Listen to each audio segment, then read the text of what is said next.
শৈশবের সবচেয়ে খুশির দিন মধুর সময়গুলো হয়তো আমরা স্কুল লাইফেই কাটাই।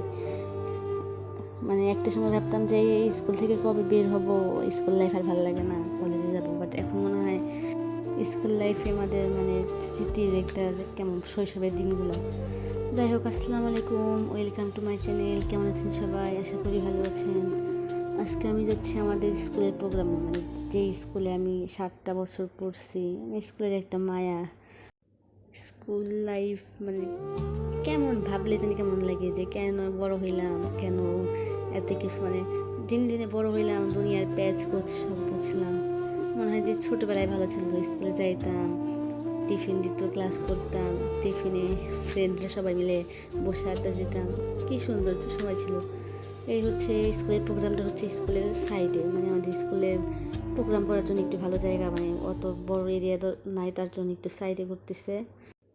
তারপরে চলে আসলাম প্রোগ্রামের যেখানে হচ্ছে সেই জায়গায়। বাট যাওয়ার পরে কেমন জানি মানে ভাব কেমন জানি লাগতেছিল, যে এই স্কুলের ড্রেস একটা সময় আমি পরতাম। তারপরে এখানে বসে আমি আড্ডা দিতেছিলাম, মানে দেখতেছি এই জায়গায় মানে কোনো একটা প্রোগ্রামে মানুষ বক্তব্য দেয়, হয়তো আমাদের স্কুলের স্যাররা বক্তব্য দিতেছে। তারপরে আমি এখানে আমার ফ্রেন্ড সার্কেল, মানে আমাদের ব্যাচের যেগুলো ছিল তারা সব অনেকে আসছিলো, তাদের সাথে আড্ডা দিতেছিলাম। বাট এত গরম ছিল, দুনিয়ার সব গরম মনে হয় আজকে পড়ছে। তারপরে এখানে জাতীয় সঙ্গীত গাওয়ার জন্য সবাই দাঁড়াইতেছে। জাতীয় সঙ্গীত প্রোগ্রাম শুরু হওয়ার আগে জাতীয় সঙ্গীত হচ্ছে। মানে স্কুলের ড্রেসগুলো দেখে আমার মানে কেমনই লাগতেছে, যে একটা সময় আমরা ড্রেসগুলো পরতাম, মানে অনেক আনন্দ করতাম এই দিনটার জন্য, কবে স্কুলের প্রোগ্রাম, নাচ গান হবে। স্কুলে পরে অনেক মজা করতাম, আড্ডা দিতাম সবাই সাথে। বাট এখন আমরা অতিথি হিসেবে আসছি এখানে।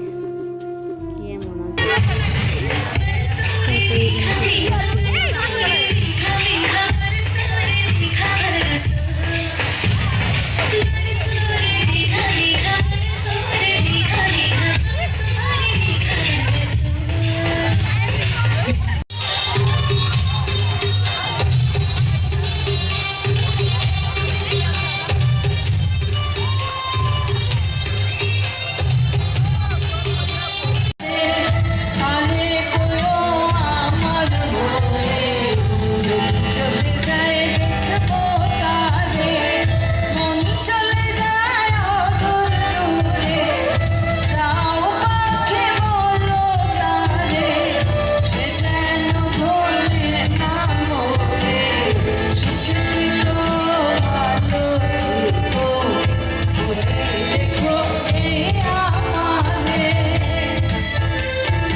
সময়ের সাথে সাথে আমাদের সব কিছু মেনে নিতে হয়, মানিয়ে নিতে হয়, শুধু থেকে যায় মায়া স্মৃতি।